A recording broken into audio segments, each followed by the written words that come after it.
Hi, I'm Susan, and we're making a cake from scratch. For a cake from scratch, we've got 2 cups of sugar and 2 cups of self-rising flour.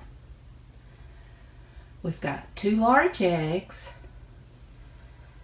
a half a cup of butter, which is 1 stick, a teaspoon of vanilla, 1 cup of whole milk.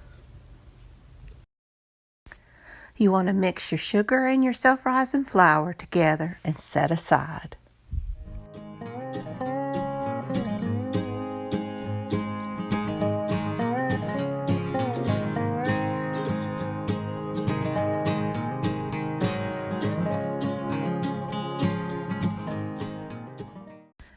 Now in a mixing bowl, you want to add the rest of your ingredients and you want to mix it up.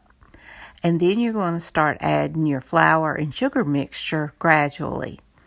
And then beat it on medium speed for about 2 minutes.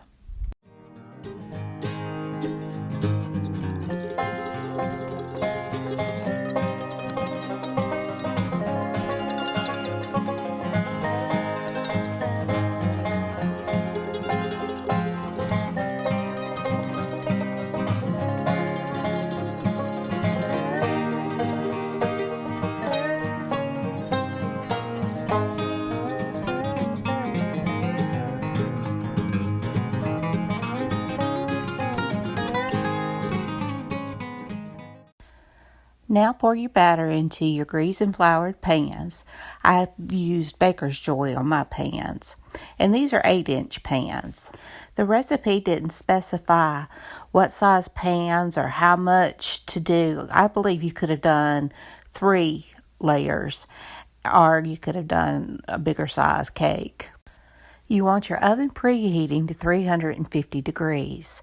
It's said to bake it for 25 to 30 minutes, but it took a lot longer. It took at least 10 minutes longer for these cakes to bake. And they did fall a little bit in the center, but that was, I believe, because I started checking it so much earlier to make sure they were done. I've been on the search to find a cake made from scratch that I like as well as a cake mix. I've got the chocolate covered, but I haven't been able to find a yellow cake. This one was really good. It's the best I've tried so far. I highly recommend giving it a try. My oldest son said he liked it just as well as he liked the cake mix, that the texture he liked better. I iced these with the chocolate icing that goes with that chocolate cake I love so well. I'll leave the link to that video in my description box. So I hope y'all have a great and wonderful day, and I hope everything goes well. If you like this video, please give it a thumbs up. Hit that subscribe button if you haven't, and ring that bell. Until next time, bye y'all.